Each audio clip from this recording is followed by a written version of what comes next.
Before we go, I wanted to ask you who do you think I should ask next? Who's the one of the other persons that I should interview?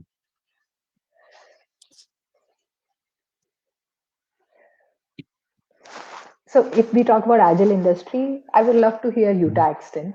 I would very much love to hear her. But I think, yeah, the first person, I think Jutta.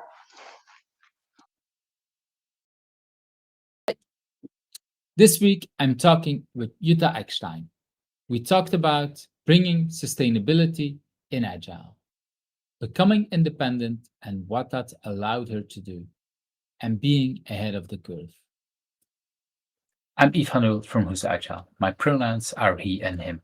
Welcome to my channel. You see a lot of agilists around me on this screen. If you want to hear me interviewing, please click that subscribe button because these are the people that I've invited so far. If you think I'm missing people, let me know in the comments. And that like button, well, if you liked today's interview, don't forget to click it. Hello and welcome, Jutta. Hi, Yves. Great to be here. Yes, it's the here. Let's immediately show that the here for me is in. Oh no, this is immediately your place. Well, I wanted to show first my place. I'm in Belgium somewhere here, and you were what's it called? I forgot the city already. It is called. Yes, so it should be going somewhere there, Braunschweig.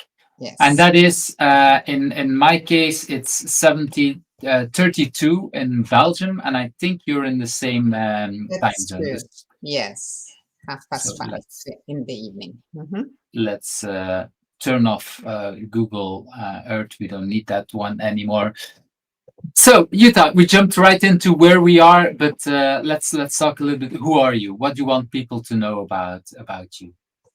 Who am I? I'm a human, I think. Still am. So this is great. But maybe one of the questions is, so why are you talking to me or so? And it's most likely because I'm in the agile field. Well, sometimes it feels like forever.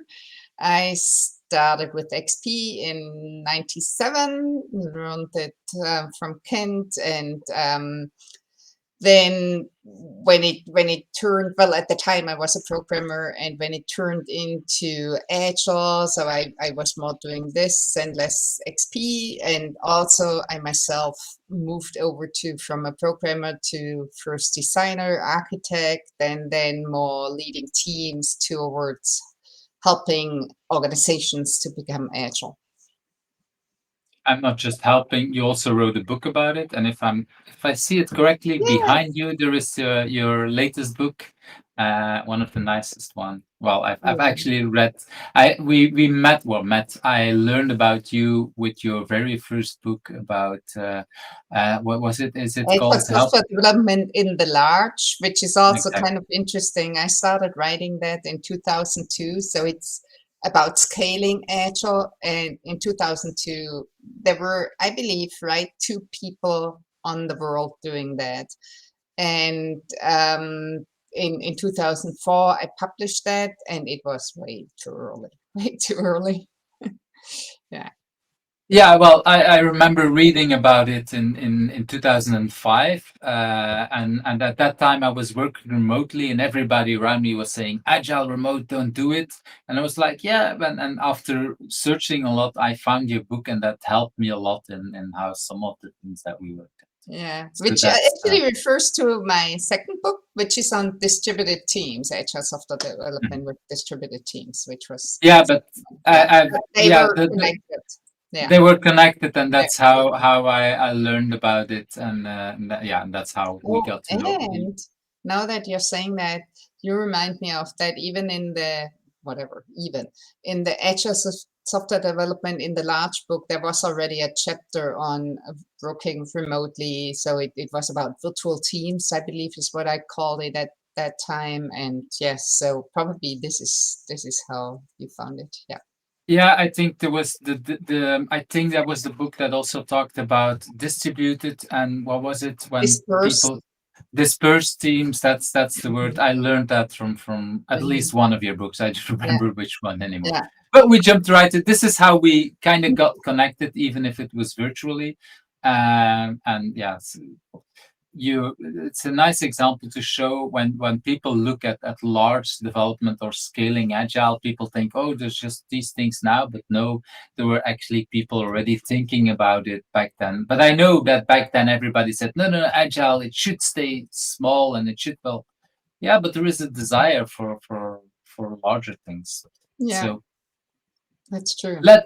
let's jump right into that first question. What is something that people usually don't know about you, but but is important about who you are? Yeah, so maybe some people now know it because in the last 2 years, I keep pointing this out because it becomes more important to what I do nowadays, which is that I'm trained as a pollution control commissioner on ecological environmentalism. I did this together with, well, I keep studying, it seems. I did this together with my second study, which was when I became a product engineer. So which is a master's degree. And that was the second study that I finished also. And so with that together, I also got trained on this thing, being pollution control commissioner on ecological environmentalism. However, I never really practiced it. So it was really more the theoretical background. And because right now I'm trying to bring the idea of sustainability to agile, and I don't mean that agile should sustain in the company, but more that what can we do as agilists to make the planet sustainable. And that's why this becomes more and more important, that I actually do have that background, and there is more than just passion, which is actually also important and maybe the most important thing anyway.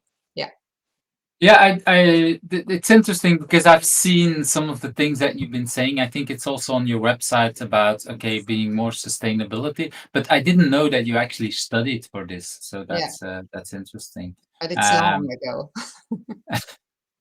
I can imagine but that also means that this has been, well, a kind of passion or something that is for you that you cared about for a long time already. Very true. It's with me forever, and although I studied it at that time, I also found the love of my life, which was really programming and software at the time, and then I didn't see how I connect the two. And this is really, really opening up for me right now, connecting especially agile and sustainability, meaning like social, environmental, and economic sustainability. So yeah, so this is something not many people know about me. Yeah, for sure. And I can imagine, well, I want to jump a little bit more into that last part, because you say, okay, now I see kind of options to connect sustainability and development and software. Well, I think before, software was like, okay, we do it in a little corner, but today software is everywhere. Everything you do, everything is software. So we have an opportunity to do good or bad things. And I think we've seen a lot of examples, unfortunately, mostly of the bad things in the last years. But if you can move things in a bad way, you can probably also move things in a good way. So it's good to think about that. I'm not sure if I agree completely, because definitely there's also, because of software is everywhere, software is also supporting to increase sustainability. Just if you think about water management or a lot of stuff in agriculture and so on, this is all done via software. And still there's a lot out there, well, also bad software, for example, that it's not inclusive, or that it comes itself with a huge carbon footprint because, well, we never thought about this really, but I think it's time that we do. Yeah, but I think it's kind of you use better words to explain what I wanted to say. That we can, it has impact on both sides, the good and the bad. And what I like what you say about is that if before now, or before, I don't know, 5 to 10 years, we didn't pay attention to a lot of the bad things, and now there's a lot more people like you who say, well, wait a minute, we can pay attention and we can try to make it move into the good direction, and we can have impact. And that's the kind of thing where it's good to have people like you to care about it. And I hope that there is actually a lot more. And I do agree. And some of the things, I know I rejected some offers because I thought, okay, this company is not the kind of company I want to support. And that's all personal. I think we all have to make choices. And I think it's good to think about these things as well, if we accept the job, or where do we want to help out for the rest of the world. I agree. So the main thing I believe right now is that we should all be more aware of what we are doing and how we are doing stuff. And that would be a first step that's super important. Well, and I think it's kind of, for me, also very linked to agile. Agile before, it was at team level and kind of grew. And in the recent years, we kind of care a lot more about psychological safety. And so how safe is it inside the company, in a sense, and how does it help? And now basically what you're doing is going again a step further and saying, okay, let's look beyond the company, and how can we, with the software that we're doing, helping out. And in that sense, I see also a link about the discussion we had before you said, I was looking into going into the large before everybody else saw it. And I see some links there as well. You're now looking beyond the company already before a lot of others. And you're not the first, but you're definitely ahead of the curve, I would say. Yeah, I guess so. Yeah. And actually, this is also a bit triggered related to the recent book I co-wrote with John Beck, which is sitting here behind me. Because the thing is that we figured, once we were kind of done, and you might remember that because I know you have read the book, but it probably has been some time ago. So in the last part of the book, we were thinking and pondering, like, okay, now the company is agile, and now What's what? next? And right, and the one thing that really was very obvious to us, it starts already with the team. If a team says it's agile, and more so a company stating it's agile, this comes with an expectation. So, for example, as a team, if you say you are agile and then people find out that you are not inclusive as a team, the reaction would be, I thought you are agile. And it is nowhere stated that you have to do that. It's not part of agile, but still there's this expectation. And the same is true on the company level, no matter if we talk about like inclusion or paying fairly or also polluting the environment. So people would think, how does that fit with you saying you are agile?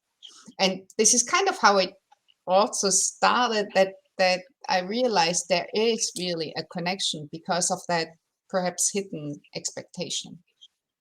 Well, I saw, I think it's a tweet from Alistair Cockburn this week about agile is a lot about value driven. And I think this is where I see the link. Maybe it's not stated explicitly like it should be inclusive or whatever, but agile is about values first and foremost. And yeah, so if I think about agile, I think about the values that I care about. And if inclusion is one of them, then I will expect an agile company or an agile team to be inclusive. And you will have other ideas and like less pollution and better for the world. And in that sense, agile is bringing, when we think about agile, it's bringing a lot of values with it. Absolutely.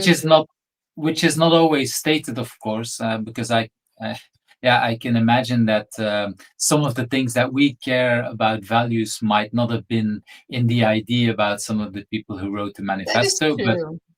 But that it's moved on in that sense. It's value driven.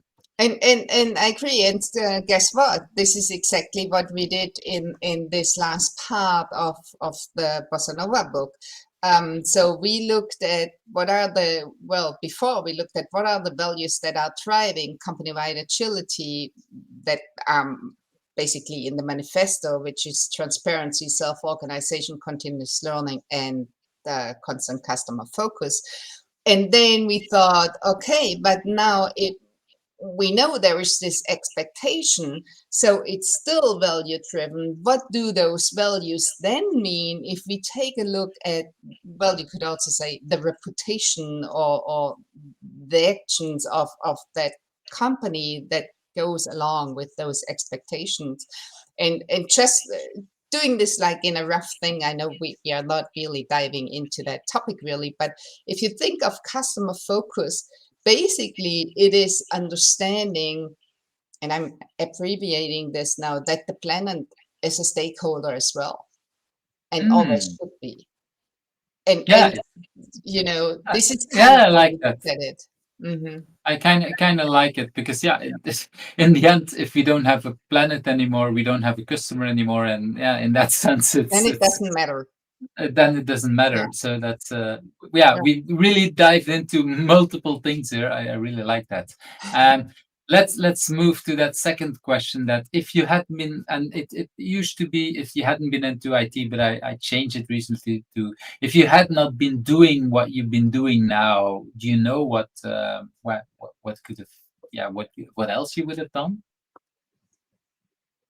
You know why this question is super hard for me is because I started that already, saying that me finishing a product engineering master's degree, what I really kept doing is going back and learn. If I feel like,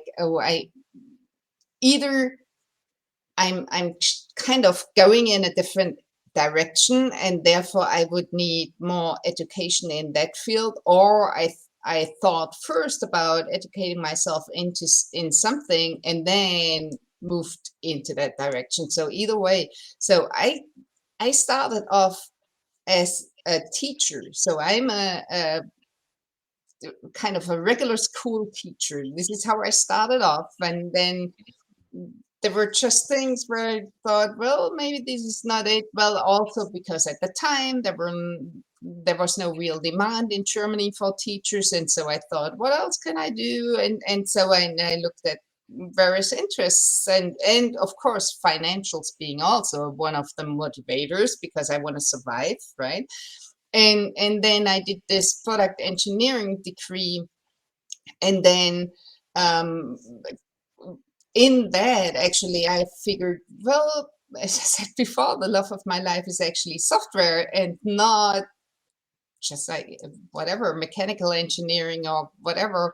Although I still prefer software that's closer to hardware than if it's really far away, because I just think you can see much better what's going on. So it's, you do see the results easier. I guess that's what I find motivating. And then we talked already that I moved like from a programmer to whatever, meanwhile like consultant coach on the team organizational level.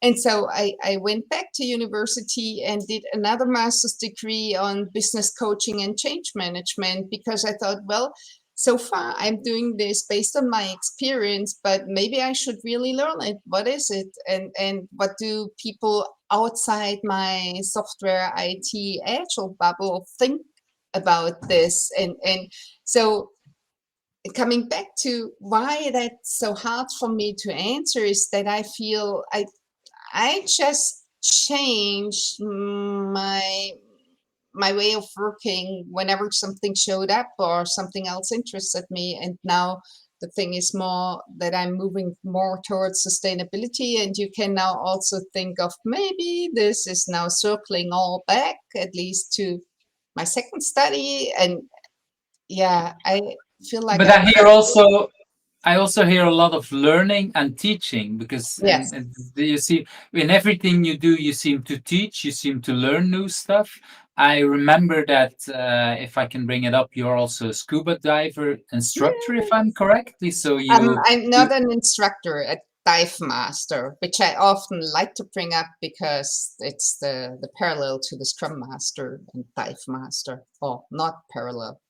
okay, but in that sense, you help out people who are Yes. scuba diving. You help Yeah. them to go to the next level, or to do it in a safe way, or something like that. Huh?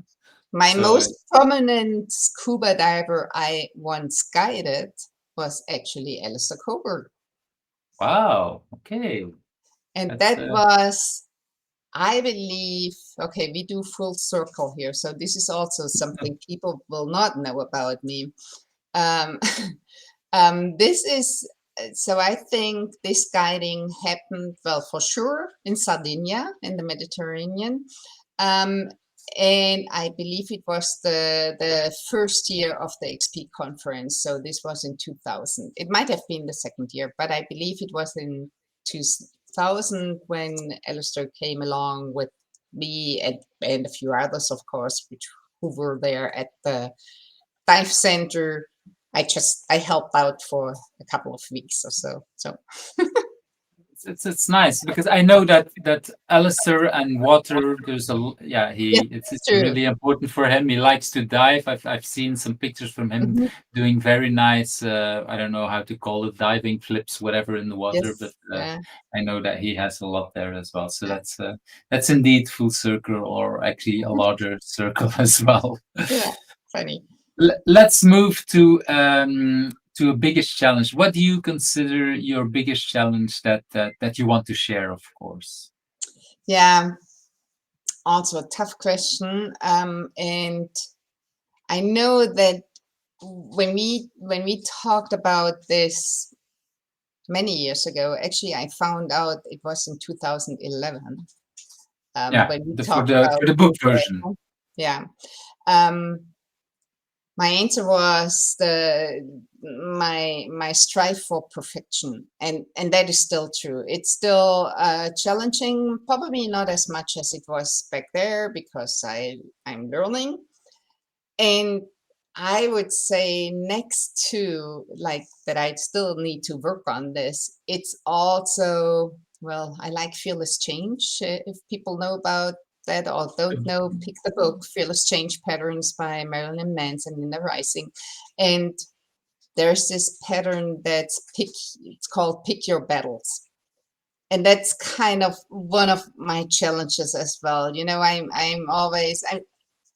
just so passionate about so many things, and I need to prioritize, decide what is the battle that I want to really address right now. And yeah, just the way we are talking about all this, I feel like there are all these things coming up that I'm doing or have done, and this is just still true. And now on top of this sustainability thing, which is another huge topic, and I just need to pick my battles. And the good thing is that it is reflecting the passion that I'm having. So that's I think a great thing. I really like that you bring that up, because pick your battle, especially when you start working with a client, the first day you immediately see so many things, and it's like, okay, what will I address where, and yeah, where will I make some progress, because you cannot do everything. And if I would bring a friend of mine, Jan de Baere, says, if you I don't know how it's called in English, but if you have a pile of shit, a garbage of shit, if you open it up completely, people get overwhelmed by the smell, and it's better to release some of the smell in smart chunks, he says, because then it's yeah, you can deal with it, and you Yes, can take care of it. And if you show all the problems at the same time, people might actually run away. And yeah, it's very recognizable. It's hard, it is because hard. we Yeah. However, yeah the way you were just describing it sounds so agile to me. It is, isn't it, like doing one step at a time and not striving for the huge goal, but kind of small steps will get us somewhere. And there's another fearless change pattern, the baby steps. So Yeah. So well, I really love that book. It's I interesting see because it when you behind you talk, in the shelf, actually. yeah, it's somewhere there, and I know it's used to be always on my desk, even when it was with me at clients, because it's such a great book that I like to flip through it every day or at least a few times a week to just get inspired about all the problems that we have. Yeah, And and being reminded. yeah, because Mm. even if you have read it, it's just good to think, okay, this is maybe something I can try today Mhm. or the next day. So that is really interesting. And I really like, well, of course, it might sound strange, but I like that you're still struggling with the perfectionism after 10 years, and in the sense that you're open about it, because so many people sometimes think, but you should now you know it and you get over it. No, this is the kind of thing that takes a lifetime for people to Yes, yes, it work does. with. For me, And definitely. so and so it's yeah, one of the reasons why I like to doing this series is that for a lot of people it's sometimes good, but they think, oh, these big names or the agile name, people have been doing it for 20 years, they all have figured it out and it's so easy. No, we're still struggling with some of the things that we're struggling Right. with 10, 20 years ago. And like you say, we probably understand a little better of our dynamics, and we might recognize how we feel and yeah, some of the things, but it doesn't mean that it's gone. It's the struggle stays there. It's also part of the reason why I wanted to do a kind of new version of so I created the book like you said 10, 11 years ago. Now because of video is much nicer, or it's a different kind of interaction, but I like to have both new people and yeah, the regulars, the people who were in the book, because we can compare. And sometimes it's the same struggle. Sometimes we have moved on, or we have other things to share. But I like, yeah, for me, Right. it's the interaction between these things. Yes, Uh, yes. Let's move to that next thing. And I think you kind of already said it a little bit about what drives you. I think, well, you're a very passionate person. I think that's for sure. Do you Thank you. know where your passion is coming from? Do you have any idea what triggered you? Actually, I think it's from that weakness, for that strive for perfection. So this is why Mm, this is good and bad. And if I do something, I want to do it right, as right, well, right in the sense of hopefully good enough. That's at least what I'm working on. The other thing is maybe I'm just a curious person. That's why I also keep learning about all kinds of things. And just to give a completely different example, maybe during the pandemic, well, many people did all kinds of things they haven't done before, mhm. much or so. And for me, it was I experimented like crazy. So I did all kinds of experiments in the household, like. Um, I don't know, mixing my own detergent or Mm. creating vinegar from just apples and with like seeing how it happens, all kinds of things. And some stuff did work out and others didn't. But it's just, yeah, I keep learning by probing. You're all the time at home, so now you can't experiment with teams. So let's experiment a little bit in the household or in the kitchen or whatever, in different kind of thing. I Very like that. true. Yeah, And well, I there's link it immediately also to your environment, because some of the things you're saying is also about, okay, determined absolutely. or whatever, Yes. whatever is better for the environment. Yes.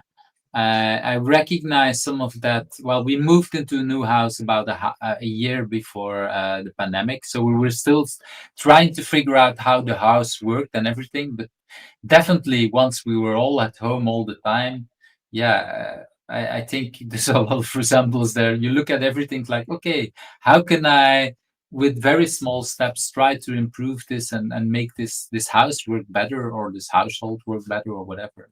Right, I like right. that. Yeah, And and you're right. So those experiments, they led to a great deal of plastics reduction, hmm, and that is by itself already excellent, at least for me. Of course, I know if I'm not using that much plastics anymore, that will not change the world, but at least it is like one step, and maybe others can try that too. And yeah, more like that. Well, it also comes back to the values that you talked about before. At least I do the work that I can do, and I can only change myself. And So yeah, true. and hopefully inspire others to do the other part. If both of us were doing it and we inspire our children, that's already a little more. It's not enough to save the world, but it might inspire even more people to inspire and to do other stuff.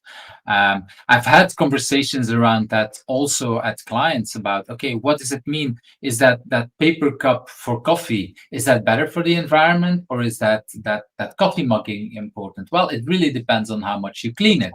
If I reuse that paper mug the full day, that's better than actually some people who have a normal cup, let's say, but they wash it after every coffee. Then that's also not that good for the environment. So it's interesting discussions, and again, it's small experiments. What is better, and learning, because for me, and I think I recognize that in a lot, but when we talk, is there is a lot of data always, and it's not just experimenting, but it's trying and looking at data and seeing what does that actually mean. And when you're experimenting in your own kitchen, you talked also before about you want to see the results, you want to have the feedback, so you learn at that level. So I think that's exactly. I recognize a lot of that. It's that's true. There is learning seems to be a big part of that that drive as well. Let's move to the other part. The biggest. This is basically your moment to brag. What do you consider your biggest achievement? Oh, I didn't see that as a moment to brag, but so my personal biggest achievement is still the one that I mentioned also over 10 years ago, which is about being independent. And that's was maybe at the time a bold movement. So I got independent in 98, which is quite some time ago. And I never thought this was a bad idea. So it was just the right thing for me. And I really also mean that it being independent in a way that I know some people, when they start doing this, then they also think about, well, and maybe I will have that company and I have some employees and I do blah, blah, blah. For me, independent always meant that I'm really by myself, because then also I know I'm self-responsible for what I do.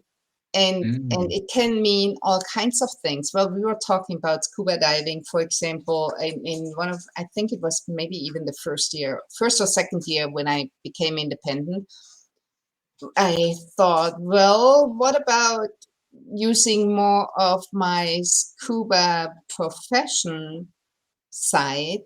And so I was diving, I think, like at least 9 weeks in that year, and well, worked as a scuba dive master at various places, and which is also just like trying stuff out. And I thought, well, no, nobody asks me what I'm doing. You know, I don't have to ask my boss or anything. So it's me coming up with whatever I want to do. And so being independent also now is still important, which is okay. Now we're coming maybe to the bragging, where I still think like this agile software development in the large or with distributed teams. So my first 2 books, actually, which is true for all my books, I think they are still super important. And now speaking of the first 2 books, the thing for me was and still is that no matter if you scale agile or if you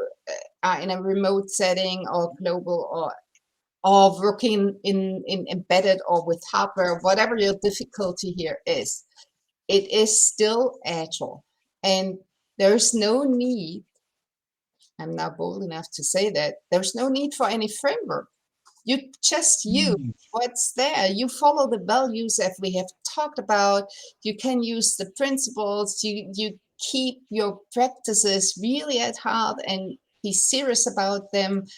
And this is how you can address all those different challenges. And this is basically what I said in those first two books. And of course, maybe more detailing, what does it actually mean if we, I don't know, if we still think face-to-face conversation is important and we are in a large setting or and a remote global setting, what does that actually mean then? And elaborating on this, but not saying, okay, it's not actual. We need something different. We need a framework that tells us what to do, and we need to put this in place and that in place, and here roles and positions. And I just think all of this stuff actually hinders us being agile. I really like that, because when you think about the communication is a nice example. For me, the value about communication and the very first things in Agile is that we want to have a trusting relationship. So I want to be able to, when I talk to someone on the team, that I trust that person with in the boundary of the context of that thing. I do trust you for a lot of things. I don't trust you to do heart surgery on me, but that's not our context, and that's probably not what, or at least you shouldn't trust me to do heart surgery on you, because I don't know anything. I don't know about your skills, but I know that I'm not good at that. But that's the thing. It's a communication. This is about trust. And back 20 years ago, the best way to do trusting communication was all to be sitting in that one room, because that there was nothing else. These days, we have a lot more tools that help us. We're sitting miles away, or I don't know how many, but let's a few hundred kilometers away from each other, and we still can have that conversation. Exactly. With and yeah, technically we had some troubles getting started, but yeah, that's the technical stuff is not completely easy. Let's put it that way. But there is a lot of trust, so that we can say, okay, we can work it out. That's a lot harder. That was a lot harder 20 years ago, and hopefully in 20 years it's still a lot easier. Right. And I think that's a lot of the things where the frameworks help us, because they give us the guidance, but it's really about the values. Okay, what does that mean? Okay, the face-to-face communication is really about having a trusting relationship. Okay, if face-to-face is not possible, for example, because of the pandemic, we have all to be working from home. How can we translate it? And yes, of course, if we can do it face to face, that can have some advantages. But yeah, we can have this conversation now without one of us having to travel, or both of us having to travel, which brings also a lot of value. So absolutely. So I just thought about this kind of biggest achievement also, on the one hand, in relation to being independent, by not, well, I never attached myself to any framework, which doesn't necessarily mean I'm not using it, applying it, because sometimes there's a context where this is maybe a good thing to do, or maybe the context is so that the company has decided that this is what we are doing, and then I can help them to make the best out of it, and that they still can be agile with it. And so I believe my independence also in that way, so not sticking to like one thing, like whatever problem we see, it needs to be Scrum or Kanban or Safe or whatever. This has never been my way, but I look more into what is the problem exactly, and then how can we solve that. And maybe one more word about that. I of course intentionally picked the face-to-face conversation, because that's probably the thing most of the people, especially nowadays, will come up with and say, well, but this is wrong, and see, we're in this virtual world. So the way I'm looking at these things is more like, what's the goal of that principle, And then is that goal still important for us, or is it important in our context? And maybe it's not, but as you said, it's like trusted relationships and things like that. That's probably always important. And then the question is, okay, we are in that different context that makes it hard for us. Well, we are in the pandemic. So what can we do to still achieve that? And that's kind of what I mean. We still have everything at our fingertips. We don't need like anything additional. We just have to get real with it. And I really like it. It's really looking at your toolbox and picking the kind of things that you need. And it kind of reminds me a little bit of one of the answers that Jerry Weinberg gave about actually the same question. When I asked him about what you're most proud of, and he said, "I'm most proud that I never invented a methodology." And the way I understood it later when talking with him is like, okay, if you invent a methodology, you're kind of stuck with it because you're no longer independent. Because if you invented whatever methodology, it would be kind of hard for David Anderson to say, well, Scrum is better than Kanban, even if I don't know if he ever thinks it, but even if he would think it, people would find it very strange if he would say that to a certain customer. And that's what both of us we have. We have that independence to say, okay, at this customer, well, maybe you asked for Scrum or you asked for less or whatever, but in this particular case, maybe you want to consider Kanban because it might be better. And yes, if for whatever reason they think this is the solution we want to do, I can have an independent look at it and say, okay, I will help you as much as possible. I'll learn a certain framework, or I'll learn it without being stuck with it and seeing because, well, there is that one sentence in the Agile Manifesto. That first sentence is that we are continuously learning. We want to learn. That's, for me, that's the basics of the manifesto. It's not that the four sentences afterwards are not important, but that first sentence, so many people seem to forget that it's about we're continuously learning. That's, for me, is a core aspect of Agile. And actually, if people now think, well, Jutta, didn't you do that with Bossa Nova?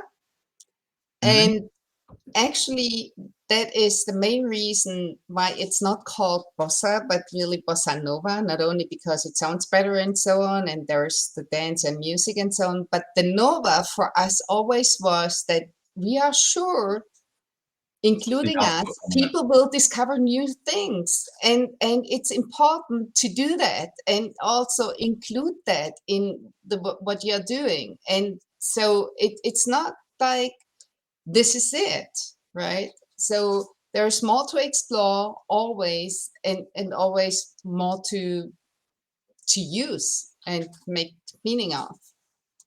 I like it. I like it very much because it's a lot of how I want to look at a lot of these things. Okay, let's move to that next question. And these are the things that were added after I wrote the book version. Because what I've discovered is that many people, many agilists, we all have our little tips and tricks on how we work. So I wonder, is there anything that you want to share about how you work for yourself with clients or just at home, whatever?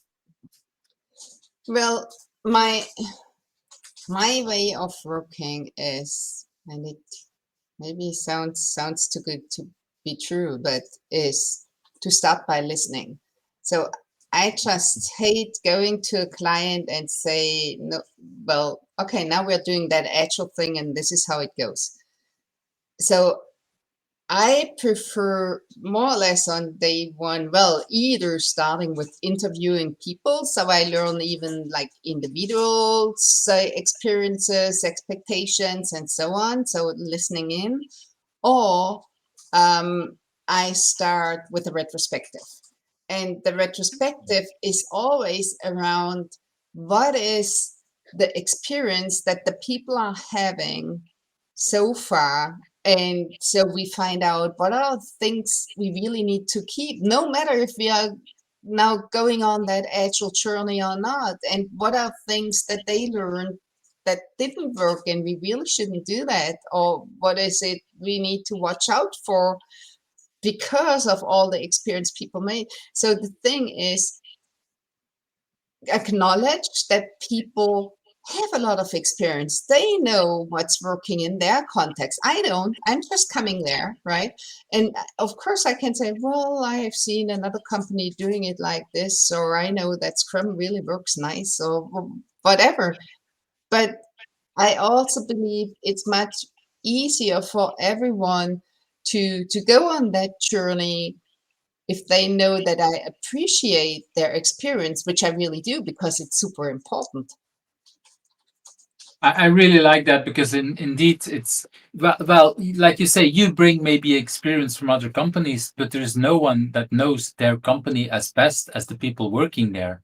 And we need to learn both sides. It's not that agile framework or that toolbox that will help them. No, it's applying that toolbox to whatever problem that they are aware. And I like also the fact that you start with a retrospective, because that's actually the moment that people bring everything up. I usually start by walking around and by listening to people, but I like the idea of starting with retrospective, because then they actually talk about their actual problem.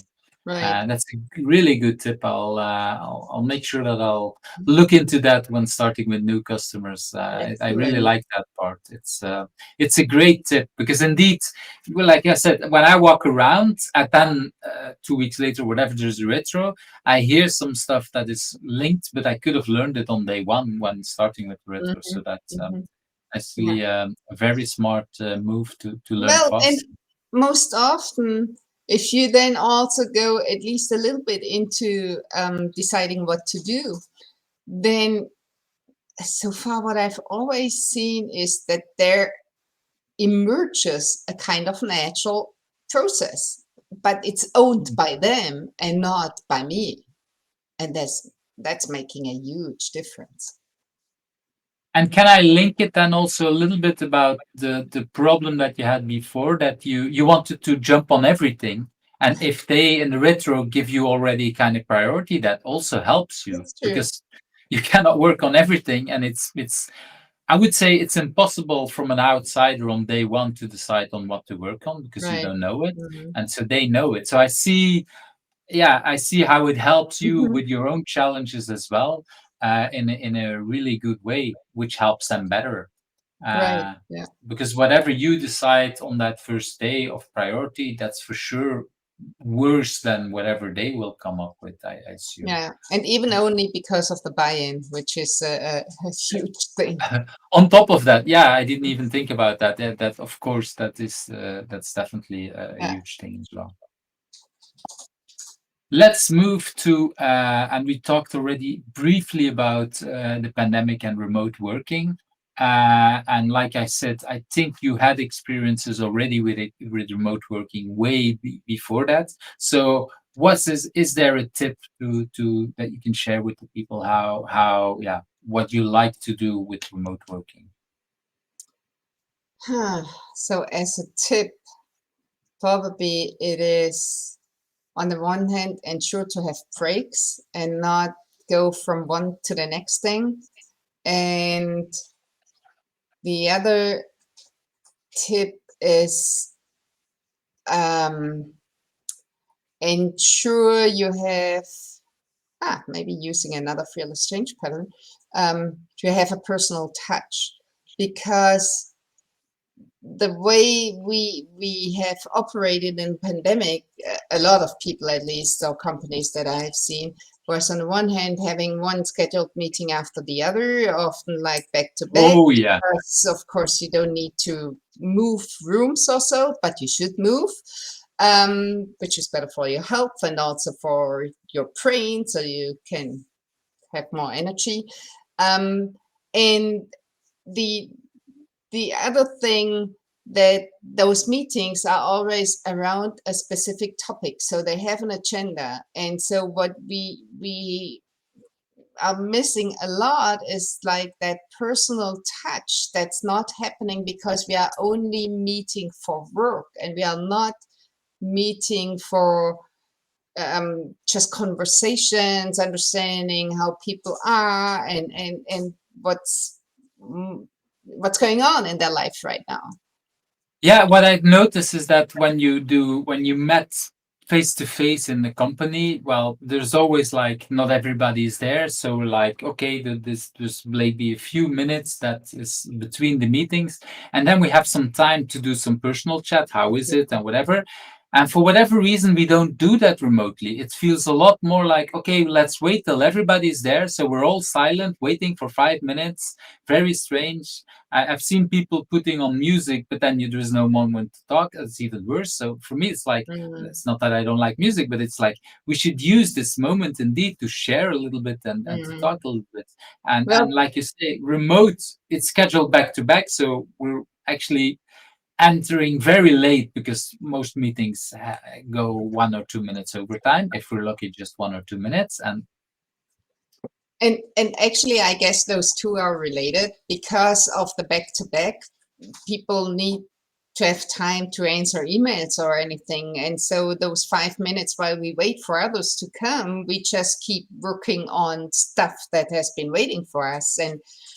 And so again, so the importance of the personal touch also for the stuff we were talking about earlier, like we need trusted relationships is so essential also for, well, collaborating successfully together.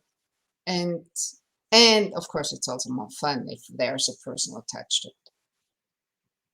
Yeah, it's yeah. We're still human, and we well, of course, we work for multiple reasons, but it's much nicer if we can. Yeah, and it's like I used to say actually in 2004-5 when I was working on that first remote project, I realized at some point I was talking to Marat in Yekaterinburg, and I was talking somewhere between 4 to 6 hours with that person on a day-to-day basis.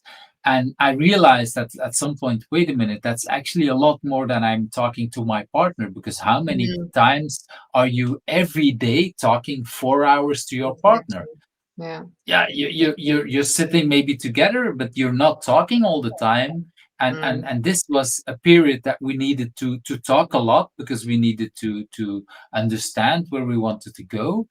And I was like, wow. And that is important. And so, yes, I learned a lot about that person, and that person learned a lot about me because it was about that connection.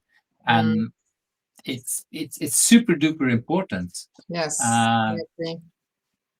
I really like that yeah, there's a lot of things that you bring up there that are that are really important when we want to work remote. And I wanted to go to that next question, and we briefly already talked a little bit before about it. What's a book that you have read recently that you want to sort of talk about? Yeah, so it's indeed the last book that I have read, which is by Maryse Meinen, and it's called The Other Einstein. So I can also put it. I can show you.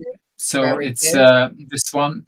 So Yes. tell me a little, just the name itself. I think I kind of know a little bit about it, but let's talk about it because it sounds very interesting. So, and actually in German, I'm now translating it back. In German, it's called Miss Einstein. And it is about the first wife of Albert Einstein. And she has been a physicist herself and also studied in Zurich together with Einstein.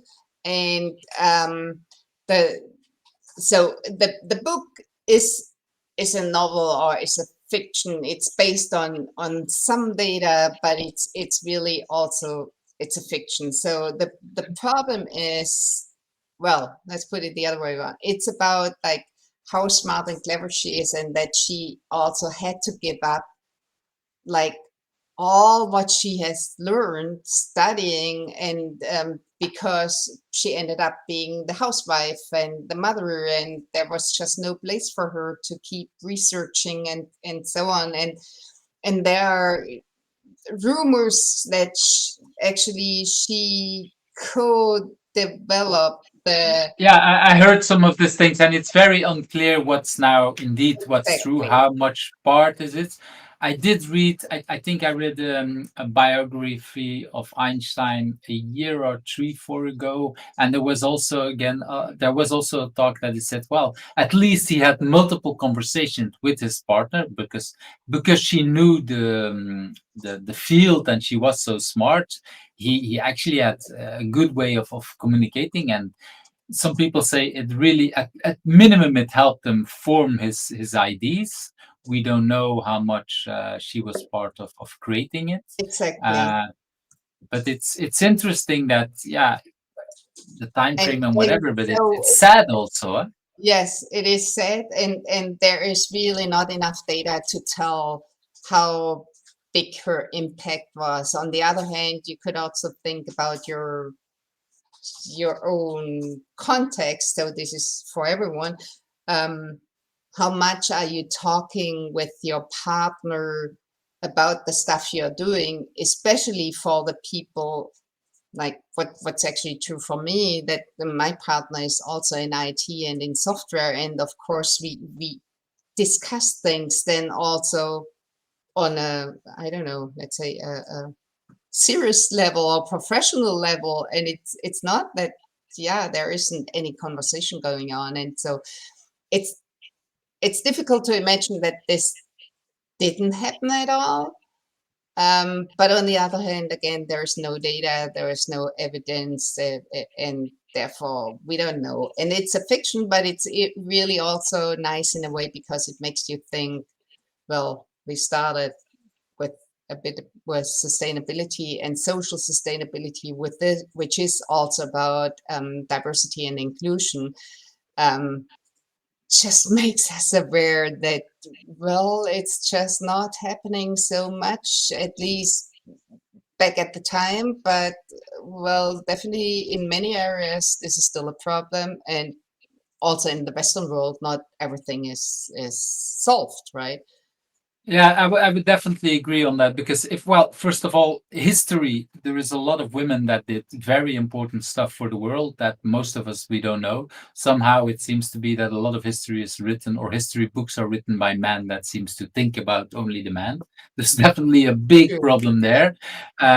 We see it at multiple things. I can't come up with the right name, but the book on data that shows that a lot of research, we don't even look at women for multiple kind of things. We have similar kind of problems with research on white skin and black skin. So I have in my household, in my bathroom, what is it, a water that automatically gives me water, and I've read research about that same thing, that it only works for people who are have a white skin. So that I really saw some Yeah. examples. I was like, this is 2000 and what I know when we bought it, 2020 or something like that, or 2017, I don't know. But anyway, this is insane that some of these things have not been tested out with a larger set of humans, I would say.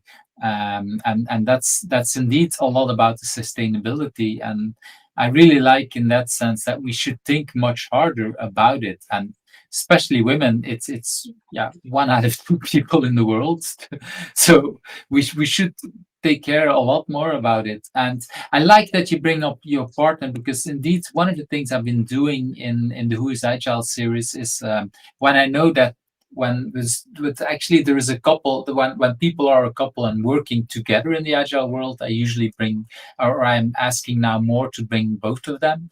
I have been thinking about it to bring to ask you to bring your partner, but I know he's not into the agile space. He's more No, into um, plus uh, plus. exactly. But so I thought about it, but then it was scheduled and I didn't think about it anymore. But it's for me, it is important because what I've noticed, for example, last week, just Friday, I scheduled, or I published a talk with Nadine and Henning from IT Yeah, Agile. And right. it was really interesting to see and to hear their communication, both coming from a completely different part of the That's world. true. Yeah. She being a hairdresser and run into IT Agile for helping out first administration part, but now completely moving into the responsibility process and everything that's there. It's really interesting to see, like what you said, both these partners, they have so much influence on each other. If I just look at my partner is totally not into IT. She's working with people who have autism, but there's definitely a lot of things that I learned from how she deals with people. Actually, in her world, so there's a lot of visualization.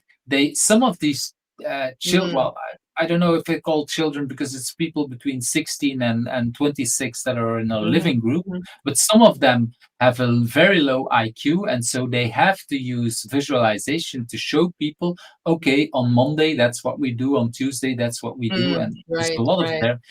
And when I looked at some of the visualization, I actually learned a lot and said, okay, some of these things could be really helpful for teams. The time timer that she's been using for 20 years, that I think it's only 10 years that we've discovered this in the agile world. Like, okay, for meetings, let's show how long time is left and stuff like that. It's like So it's not just IT.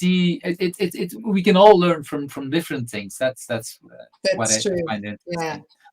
And so, actually, I just want to add, because you have pointed out about that book where all the data that's ignored, especially about women, and just want to ensure people know what book that is about, because at least I'm sure I know what you were talking about. It's the one from Caroline Criado Perez, and it's Invisible Women.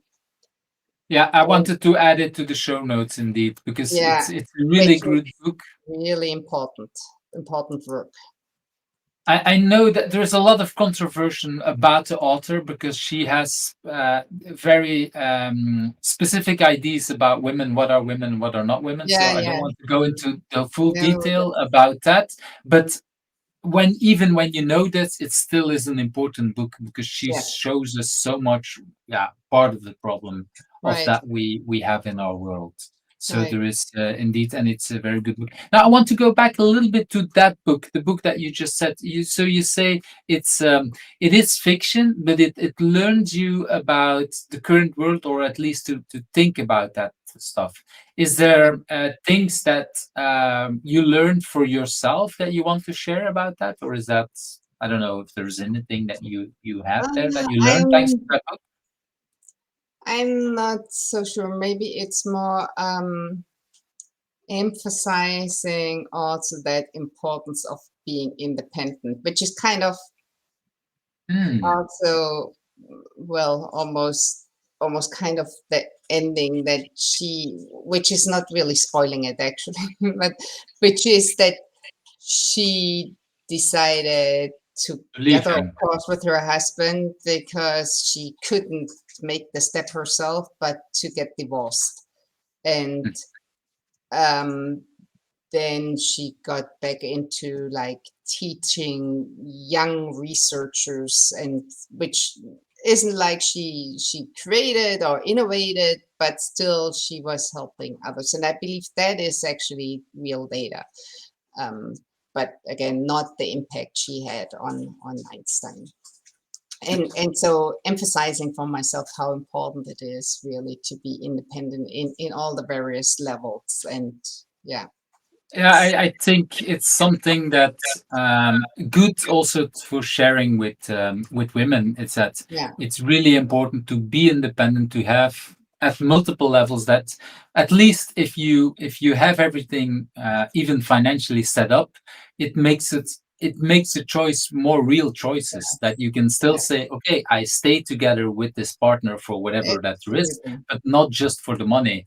I've heard many stories from my parents in the past, that people that they knew, that they said, okay, these couples, it didn't work out, but they stayed together, or at least the woman stayed with the partner because she had no other option, because basically it's not that many years ago that women didn't even have the right to have a bank account, a separate their own bank account. They couldn't open it, and a lot of these things. And it's like, looking at it from a 2022, it's like, what is it? Yeah, actually, it is in my lifetime. So I think a lot, at least in Germany, happened in the 70s. And well, I was alive at the time, so it's not that long. And if we are now, well, now going into politics, I'm not sure if this is good or bad. Um, but if you are now looking what's going on in the US right now with the abortion rights, you also can see that things can be rolled back really quickly, and things that we take for granted right now might not be for granted in the near future. Yeah, I think it's a really nice example. And again, independent of how people feel about abortion, I think Yes. that the second part is even more important. Whatever kind of safety that there is for women in yeah, like you say, imagine that just in, it's like you say, it's less than 50 years ago, or it's 50, 60 years ago, that women had the right to open a bank account in Mm, Europe. And I think it's about the same time in Belgium. mm. I cannot just imagine that in 20 years they would roll that back and say, no, it's no longer possible. It Yes, would mean a exactly. lot of independent and a lot of yeah, things that we Right. cannot imagine, but which is why it's important to keep fighting for rights, for basically to have people have, yeah, the same kind of rights, women, men, but also, yeah, on lots of other kind of Whoever, things. yeah, And everyone. it's and it's Mm, it's really important that, and like you say, this is again comes back to sustainability and inclusion. And mm, okay, what can we do as agilists, or when people, right. citizens, basically, on how can we improve the world and fight for the things that, and we don't always realize it, because like you said, it's only, I think it's less than 10 years ago that I realized that when I was born, probably my mother didn't have the right to create her own bank account. And Mm-hmm, mm-hmm. that's just insane. Yes, that's That's true, like Quentin. That's true. Mm, that's like what? And I didn't even know it until a few years yeah, back. And for a lot of people who were raised at that time, it's like that was the world that we were living in. and and absolutely. and it's at multiple levels. I've been just discussing it, I think 2 or 3 days ago, about smoking, how everybody was smoking inside the house, Yeah, inside the cars and everything. I those saw, kids. yeah, close to kids. And I remember I remember very young that I was getting annoyed with my mother Mm, smoking in the house, but I didn't realize. And it's only now when you see it was everywhere. People were discussing it on television, and people were smoking all the time. Yeah, it's this is completely changed in just a couple of years. And right, right. yeah, I think it's also good to realize that the world that we know was not the world that we grew up with. Things have Mm-hmm. changed. And so there's a lot of people say, yeah, but it used to be like this all the time. No, it's not. Yeah, There's actually a right. lot that has been changed in the last 50 years. And Mm, that's okay. I think for me, agile is also about improving the world for whatever. And there could be all kinds of reasons why they did smoke and whatever, but that's over. Now we know it's bad, and now we know it has an impact mm, on the people next to it. If you want to do it, okay, that's fine, but at least have only an impact on yourself. And the world has moved on, and so we learned about other stuff. And so we need to adapt our world to make it even better, and to have, it's well, true. I just had a discussion, I think yesterday, about all the fires that are happening in the south of France Mm, and in Spain and whatever. Yeah, I remember all my life, every time I went on holiday in France, there was some kind of fire, but that were mm, usually like one or two a year. And now it's like lots of fires, like almost two mm, months in a row. It's like, wow, mm, true. this is the world has changed. So we need to adapt and make sure that we Yeah, keep working and adapting on that. so true. Okay, let's move to that one of the questions. Oh, I think I actually skipped one. No, that's the book. Okay, so Mhm. that's the correct one. So, what question do you think I should also ask you, and what's the answer? That's for me is one of the most interesting ones to also learn about. Okay, what's on your mind basically, and what do you think you want to talk about? Huh. Not sure if you learned this, but I look back what I answered 10 years ago. oh, well, what was my question? And then answered. And I would like to ask the same question because I found it interesting when I saw the answer. So my question is, Jutta, do you still enjoy your daily yoga practice? So that was the question I asked last time. And what's interesting for me about the answer, that was actually how I found out how long ago that is, because at the time I practiced yoga daily for a year.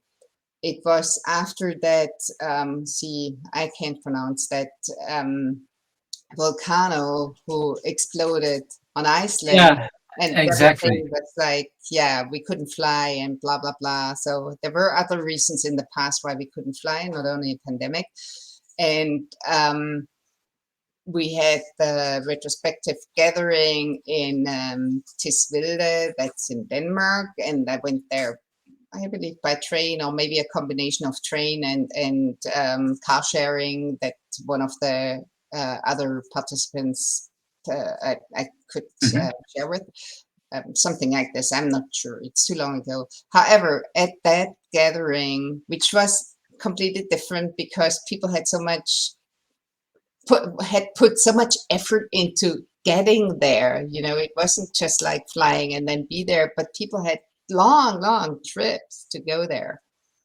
And so we had yoga every day, which I actually also did in the past, I think, whenever it was offered. And I did yoga at the time every once in a while. But in that retrospective facilitators gathering, I learned about a website where you could download the various courses and or stream or whatever. I think at the time only download, I'm not sure. And so when I asked myself that question, this was in 2011, I said, like, well, yeah, I still do it. And you know what? Now it's 2022 and I still practice yoga daily. So it's since 2010, since the eruption of the volcano, that I do that. And For 12 years now. Yeah. And it's I don't know, it is just a regular for me. I'm not questioning it. I just do it. And I believe it also kind of changed me to the way I am, because it helps me. Well, on the one hand, it also helps me physically. So kind of addressing back pains or whatever can come up, and so I know what to do to address it, and being flexible in my body and so on, but also in my mind, and also being centered, calm about stuff. Yeah. And so when you say you do that daily, is that done in the morning, in the evening? How does that work for you? I do it in the morning. So and not really super long, but it's like between 30 and 40 minutes. I just realized like an hour, I wouldn't do that. That seems to be too much time, and for whatever reason. But the 30 to 40 minutes is what I do every day. Wow. Well, still, it depends on what you call small or long. I can imagine, and indeed, an hour is much longer. But at the same time, I can imagine that for many people, just looking at how could I add 30 minutes in the morning to my schedule might look already long for many people. Yes, that's true. Yeah. But like you say, if it's and this is why I asked if you started or ended, because I can imagine that both are really good. Absolutely. Getting ready, and it's kind of being centered for the rest of the day, especially if you have a busy day or a stressy day. It's good to start completely centered. Right. It reminds me of a joke, and I'm not sure about what it was, but it was something about if you have a normal day, then you do, and it was something like yoga or running. And then you do it for 1 hour, and if you have a stressy day, then you do it for 2 hours because you need it even more. It's like that's the kind of thing. I personally, I'm not so into yoga. My mother did it. Well, actually, still think she does it, but I've tried it. It didn't help me, but I did learn a lot about indeed the calmness and the centering. So there is some other stuff that I'm doing that are helping me to get. And I think that's the most important. You need to find out what centers you and what helps you to do that. And then I really like the fact that you bring up it's really it's a routine. You do whatever you need to do, and that just doing that helps already a lot of calmness for a lot of people. Right. Having something daily, and for some people it might be coffee, it might be going for a run or whatever. But I think it's a lot about starting your day with some kind of routine that really helps. Like, okay, now I'm focusing, and now it's that helps me to do whatever. That's but it's really nice that you bring it up, because looking now back, 10 years or 11 years later, that is very nice to do that. I want to move to that next question, and I'm not sure if you thought about it now, but who are you interested in to invite? Who should I talk next to? I thought about it, and I think you should invite Maryse Meinen if you haven't talked to her yet. I haven't talked to her yet, but for what I think today I was in contact with her on LinkedIn for whatever something else, something interesting. But she's definitely one of the people that I would like to talk. If you think about interviewing couples, then this would be a couple as well, both in the agile field. So if this is your thing, well, that's I have no idea, so that's definitely I can invite her and a partner then as well. It's interesting. It's this is the we talked about inclusion and diversity and whatever. So I'm looking also. I know that when I started Who's Agile originally, I had the idea I want to have as many women as men, and I completely failed in it, because I invited 50% of women and 50% of men, but unfortunately a lot more men accepted than women. So that was kind of hard. And for this one, I made sure I've learned over the 10 years that okay, then I need to be pushing is maybe the wrong word, but asking a little more to women. But I also exactly, but I've learned that okay, there is actually some other diversity, and like I said, bringing the couples together, you can sometimes see okay, this is that person, but the partner thinks a little bit different, and this is how they inspire each other. So that is why I wanted to add an extra layer of diversity. Because it's very interesting. Well, at least I think I've interviewed 3 or 4 couples, and it's interesting to see a little bit like what we've been talking about with Einstein, how they interact with each other and how they influence each other. Yes, and it's something we usually don't talk enough about it. And for me, having a partner that is completely not into the agile world, it's also interesting about learning about couples that are both in the agile space. What does that mean? And this is part why I'm interested in having that conversation. So I'm really happy that you invited her, and then I'll see if, of course, both of them want to join in. So I want to move to basically the last or the extra last question. What's a good way for people to contact you? Where can people find out more about you? Probably it's on either Twitter, and that's just Jutta Eckstein, so first name, last name together, or on LinkedIn, which is also my name. So Twitter, that's this one, and LinkedIn should be this one. And indeed, with you, it's rather easy. First name, last name, probably because you have a rather unique name. I don't think I've heard other Jutta Ecksteins. Maybe there are, but I don't know that. Not in the field. Well, that helps already. That's true. But, so thank you very much for your time. It was lovely, it's always interesting to talk to you. Unfortunately, the last 2-3 years we haven't met in person for obvious reasons. So I'm really happy that we can do it this way and can have an extra conversation. And I would say I hope to see you back in, I don't know, half a year, whatever, when we're going I back hope to so. normal. And well, maybe less with planes and more with trains. We don't know, but. Yes. I've noticed that for myself, for example, because we're talking about sustainability, I've never been on holiday with a plane, but I've used a lot of planes for going to Business. conferences, and I've been thinking a lot about, okay, when it's in Europe, if I go to Germany, it is technically possible to do it by train. So let's think a lot Absolutely. more about that. So Yeah. that's definitely something.